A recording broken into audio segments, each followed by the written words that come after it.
नमस्कार दोस्तों, स्वागत है आप सभी का आपके अपने परिवार इजी माध्यम में। और मैं हूं दीपक कुमार। और आज हम लोग करने वाले हैं रेगुलेटिंग एक्ट। ये हम लोग 5 मिनट में इसके पूरे पीछे के बैकग्राउंड कहानी को समझ लेंगे। और कहानी समझने के साथ साथ इसमें इससे जितने भी क्वेश्चन आए हुए हैं ऑल ओवर एग्जाम में, उसको हमने लास्ट में 20 क्वेश्चन का सीरीज दिया है और उसको भी सोल्व कराया है। चलिए शुरू करते हैं बिना समय गंवाए हुए। यह भारत में ब्रिटिश शासन की शुरुआत, रेगुलेटिंग एक्ट को ही भारत में ब्रिटिश शासन की शुरुआत कहते हैं। तो भारत का पहला लिखित कानून है ना, उसको हम लोग रेगुलेटिंग एक्ट बोलते हैं। भारत के पहले लिखित कानून को रेगुलेटिंग एक्ट बोलते हैं।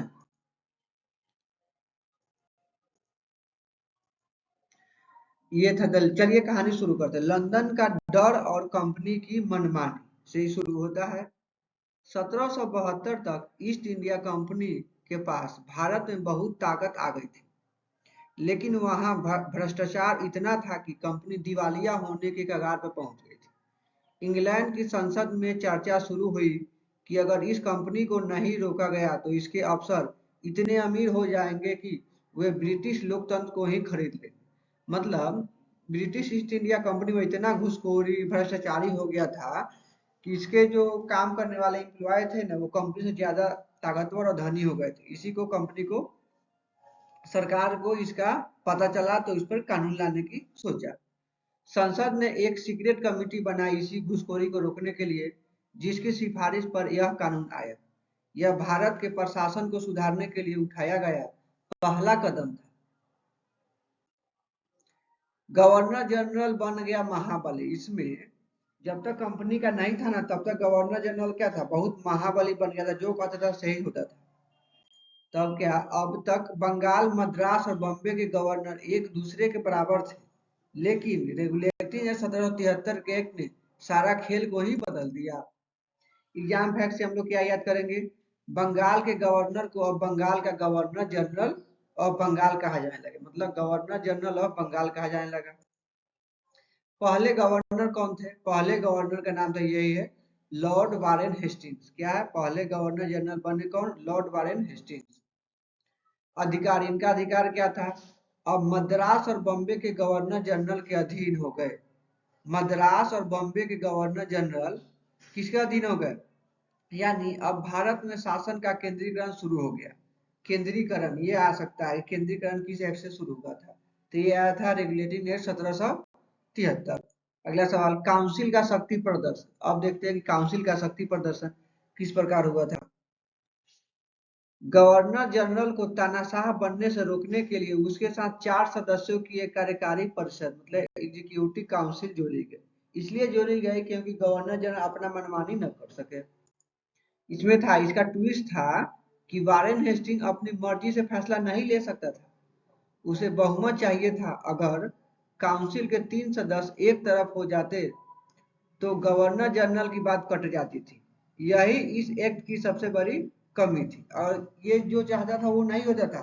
इसमें जो 4 सदस्य थे वो 3 अगर एक तरफ हो जाते तो इसकी बात नहीं चलती। कलकत्ता में इंसाफ का तराजू, मतलब कलकत्ता में एक सुप्रीम कोर्ट की स्थापना की गई। चूंकि भ्रष्टाचार बढ़ रहा था, इसलिए एक ऐसी अदालत चाहिए थी जो कंपनी के अफसरों पर भी मुकदमा चला सके। एग्जाम फैक्ट से हम लोग याद करेंगे, 1774 में कलकत्ता में एक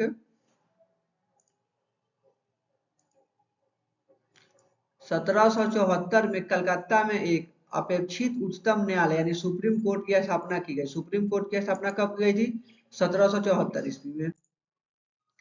संरचना, इसमें एक मुख्य न्यायाधीश थे और 3 अन्य जज थे। क्या थे, एक मुख्य न्यायाधीश मतलब चीफ जस्टिस और 3 अन्य न्यायाधीश थे। इनका नाम का इस प्रकार हम लोग याद रखेंगे। देखो, पहले जो मुख्य न्यायाधीश था ना, उनका नाम था सर एलिजा इम्पे था। रिश्वतखोरी पर सर्जिकल स्ट्राइक। ब्रिटिश संसद ने देखा कि कंपनी के छोटे छोटे क्लर्क भी महल बनाकर रह रहे हैं, इसलिए एक्ट में साफ लिखा गया, कंपनी का कोई भी कर्मचारी अपना निजी व्यापार नहीं करेगा। भारतीयों से रिश्वत या उपहार लेना पूरी तरह से प्रतिबंधित कर दिया गया। कोर्ट ऑफ डायरेक्टर्स पर भी लगाम लग गया इससे। लंदन में जो लोग कंपनी को चलाते थे उन्हें कोर्ट ऑफ डायरेक्टर कहा जाता है। कोर्ट ऑफ डायरेक्टर किसे कहा जाता है? तो लंदन में जो लोग कंपनी को चलाते थे ना उन्हें कोर्ट ऑफ डायरेक्टर कहा जाता था। सरकार ने उनसे कहा अब से आपको भारत के राजस्व, नागरिक और सैन्य मामलों की सारी जानकारी ब्रिटिश सरकार को देनी होगी। चलिए हम लोग थ्योरी तो इसके पीछे के बैकग्राउंड को तो हम लोगों ने पढ़ लिया। अब हम लोग इसका क्वेश्चन देखते हैं। ये क्या बताया था हम लोग? सर एलिजाइम पे लिम्बेस्टर, चेम्बेस्टर और हाइड ये 3 अन्य न्यायाधीश थे। तो चलिए हम लोग शुरू करते हैं।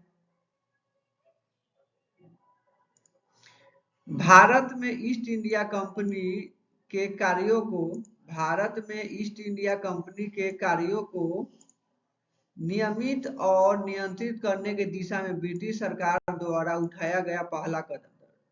ब्रिटिश सरकार द्वारा उठाया गया पहला कदम था रेगुलेटिंग एक्ट 1773। अगला सवाल, किस अधिनियम के तहत बंगाल के गवर्नर को बंगाल का गवर्नर जनरल बना दिया गया? तो 1773 के रेगुलेटिंग एक्ट से किसको बनाया गया? वारेन हेस्टिंग्स को। बंगाल के प्रथम गवर्नर जनरल कौन बने थे? Lord Warren Hastings.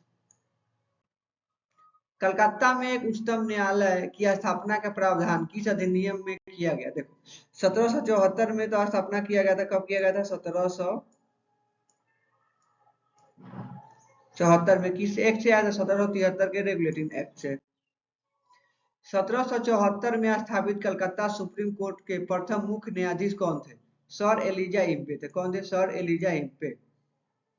अगला सवाल, किस अधिनियम द्वारा कंपनी के कर्मचारियों को निजी व्यापार करने और भारतीयों से उपहार या रिश्वत लेने पर पूर्णतः प्रतिबंध लगा दिया? ये रेगुलेटिंग एक्ट 1773 से ही किया गया। 1773 के रेगुलेटिंग एक्ट के तहत गवर्नर जनरल की सहायता के लिए गठित कार्यकारी परिषद में कुल कितने सदस्य थे?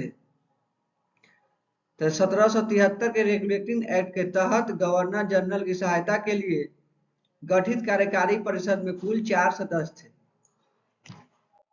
अगला सवाल, निम्नलिखित में से किस अधिनियम ने भारत में केंद्रीय प्रशासन की नींव डाली? केंद्रीय प्रशासन, देखो केंद्रीय प्रशासन की नींव 1773 के रेगुलेटिंग एक्ट से। मद्रास और बॉम्बे प्रेसिडेंसी के गवर्नर को किस एक्ट के माध्यम से बंगाल के गवर्नर जनरल के अधीन कर दिया गया? मतलब गवर्नर को गवर्नर जनरल के अधीन कर दिया गया, ये रेगुलेटिंग एक्ट 1773 से। जिस समय 1773 का रेगुलेटिंग एक्ट पारित हुआ उस समय ब्रिटेन के प्रधानमंत्री का क्या नाम था? उस समय ब्रिटेन के नए नए प्रधानमंत्री बने थे विलियम पिट। कौन बने थे? विलियम पिट। रेगुलेटिंग एक्ट 1773 की खामियां को दूर करने के लिए कौन सा संशोधित अधिनियम लाया गया?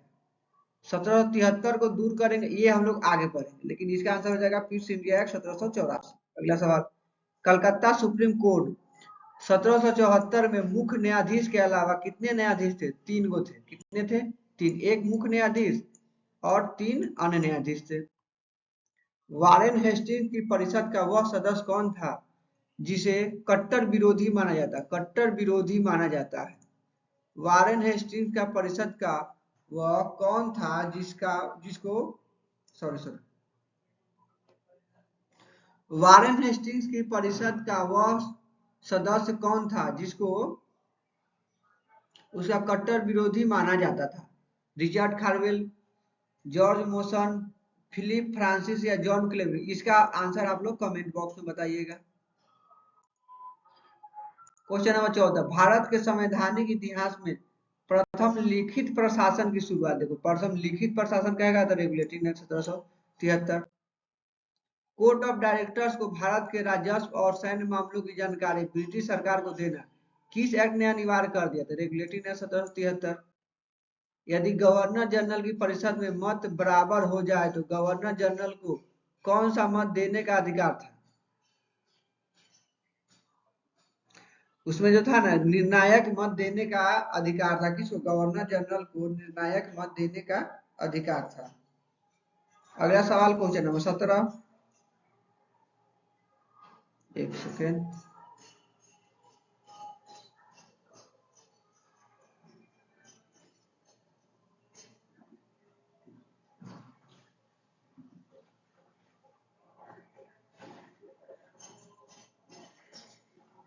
ये सही जवाब हो जाएगा निर्णायक मत, सॉरी ऑप्शन नंबर बी। अगला सवाल, 1773 का रेगुलेटिंग एक्ट किस गुप्त समिति की सिफारिश पर आधारित थी? किस गुप्त समिति की सिफारिश पर आधारित थी? 1773 का जो रेगुलेटिंग एक्ट था ना, किस गुप्त समिति के सिफारिश पर आधारित थी? ठीक है, सही जवाब हो जाएगा ऑप्शन नंबर, बताओ, हंटर समिति, लॉर्ड नॉर्थ की गुप्त समिति, साइमन कमीशन या बटलर समिति? तो इसका हो जाएगा लॉर्ड नॉर्थ की गुप्त समिति, लॉर्ड नॉर्थ की गुप्त समिति। अगला सवाल, इनमें से कौन सा न्यायाधीश 1774 में गठित कलकत्ता सुप्रीम कोर्ट का सदस्य नहीं था? देखो, चेम्बर्स, हाइट, लिमेस्टर था, लेकिन जॉन शोर नहीं था। यही का सही जवाब हो जाएगा option number D. Regulating act द्वारा कोर्ट ऑफ डायरेक्टर के सदस्यों का कार्यकाल, रेगुलेटिंग एक्ट द्वारा कोर्ट ऑफ डायरेक्टर्स के सदस्यों का कार्यकाल 1 वर्ष से बढ़ाकर कितना कर दिया गया था? 3 साल, 4 साल, 5 साल या 6 साल? तो इसको कर दिया गया था 4 साल।